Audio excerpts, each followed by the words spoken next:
মিম, চলো ফুচকাওয়ালার দোকানে যাই। ওই দোকানে তো ওই ছোটটা আছে, মানে যেটা সুমন ভাই মারছিল, ও শিওর সব খবর দিতে পারবে। না রে, রাজীব তো এখন আর ফুচকা বিক্রি করে না, ও তো ঝালমুড়ি বিক্রি করে।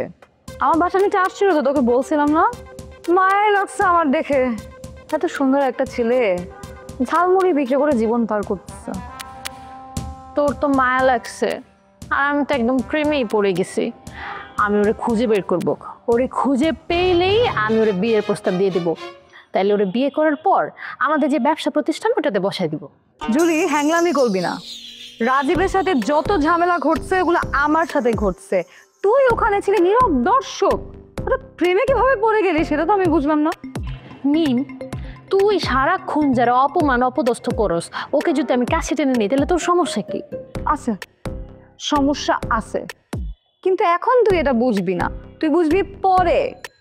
শোন, আমি রাজীবকে নিয়ে একটা গবেষণা করতেছি। এখন তুই যদি ওর কাছে গিয়ে প্রেমের প্রস্তাব দেস তাহলে তো আমার গবেষণার রেজাল্টটা 0 হয়ে যাবে। আমি তোর কথাবার্তার অর্থ কিছুই বুঝতেছি না, কিন্তু আমি এতটুকু বুঝতেছি তুইও রাজীবকে ভালোবাসা ফেলছিস। আমার গবেষণার ফলাফল যদি আসে যে সে আসলে ফুচকাওয়ালা না, ড্রাইভার না, তাহলে তো আমার ভালোবাসতে কোনো সমস্যা নাই, ভালোবাসাই যায়। আমি তো এরকম একটা ডান পিঠে ছেলেই খুঁজতেছিলাম। আচ্ছা, একটা কাজ করি, রাজীবকে একটা ফোন দিয়ে দেখি না কি অবস্থা। তুই যা ইচ্ছা তা কর, সেটা নিয়ে আমার কিছু যায় আসে না। তুই আমার ক্লোজ ফ্রেন্ড, তার মানে এই না যে তোর সব কথা আমি হ্যাঁ হ্যাঁ করব। আচ্ছা ঠিক আছে, তা কল দে, দেখি কি বলে।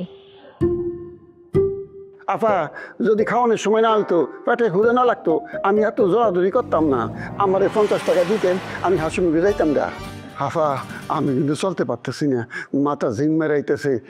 খাওয়ানোর ব্যবস্থা করেন, আমার শরীরে কিন্তু শক্তি নেই আপা। আচ্ছা ঠিক আছে, আপনি দাঁড়ান, আমি আপনার জন্য 200 টাকা নিয়ে আসছি।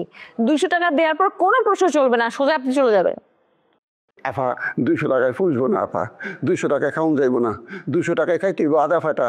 খাওয়াই যখন পেটটা ভরে খাই, দাম যখন করবেন শক্তভাবে করেন, আর 100 টাকা বাড়াই দেন। 300 টাকা দেন আপা, প্লিজ। আচ্ছা ঠিক আছে, আপনি দাঁড়ান, আমি নিয়ে আসছি 300 টাকায়।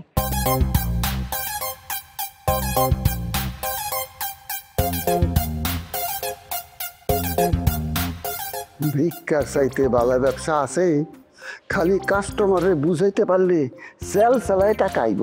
ইস, একটা হাত যদি একটু লুলা হইতো, না পা একটু ল্যাংরা হইতো, টাকা হইতো আরো বেশি। এক কাম করি, উইয়া পড়ি, এমন ভাব দেখায় যে ক্ষুদার লেগে মরে গেছে।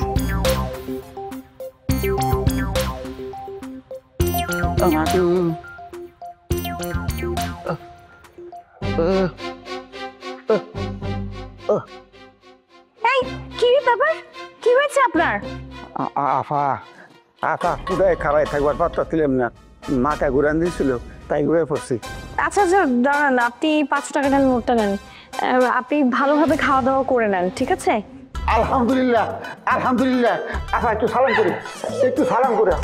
আরে কি করেন, ধরেন ধরেন। আপনি কত ভালো মানুষ আফা, দোয়া করি আল্লাহ আপনার 1000 কোটি টাকার মালিক বানাক। আচ্ছা ঠিক আছে, আপনি যান, আপনি ভালো মতো খাওয়া দাওয়া করে নেন, ঠিক আছে? আচ্ছা ঠিক আছে, আসসালামু আলাইকুম। আসসালামু আলাইকুম। নবী আছে কারণে শুনি চোখে দেখি না, মনে কয়ুরিয়া যাই সোনার মদিনা। ইস, মানুষ কত কষ্টে থাকে, খারাপই লাগছে।